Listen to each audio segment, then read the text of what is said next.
We're here at the moment at the Zakher Pools, and I suppose the most important thing to say is that Zakher Pools is an artificial lake. It isn't a natural lake.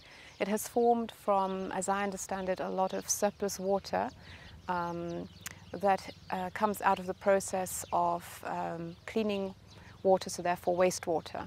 A lot of recycled water is used for irrigation around our lane, but there really aren't that many green places to water, and so therefore the remaining water has been pumped into different lakes around this area.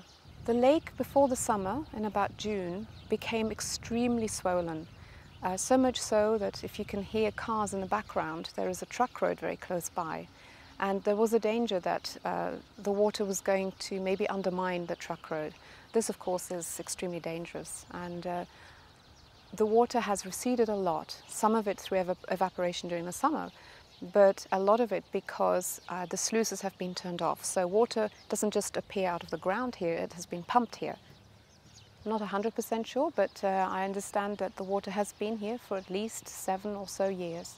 And so therefore it has established some fair amount of reed. You can sort of see it in the background. And that alone has also created an artificial environment for some species. This is a very nice place for birds to come and rest, to feed, recuperate before they go on their onward journey. But if you were to ask me, was it beneficial for UAE species, then I would say no, because this is artificial. And it has encroached on the natural dunes that you can see in the backgrounds. And dune systems in the UAE are very much like an ancient habitat that you would associate with forests in other countries.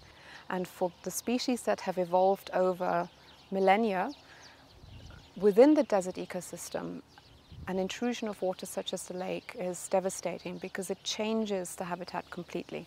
In a way, there isn't really good news in terms of what might happen once the lake goes. In terms of what would happen to the habitat, I would hope that it would return to a dune system. But that takes a long time, and certainly in our lifetime we wouldn't see it returning to a natural habitat the way that it was before. In a way, it would be better if it stays for now. If it's properly managed, it could become a bit of a wildlife sanctuary. Some of my friends and colleagues are bird watchers, and certainly they have recorded many migratory species that have visited the pools.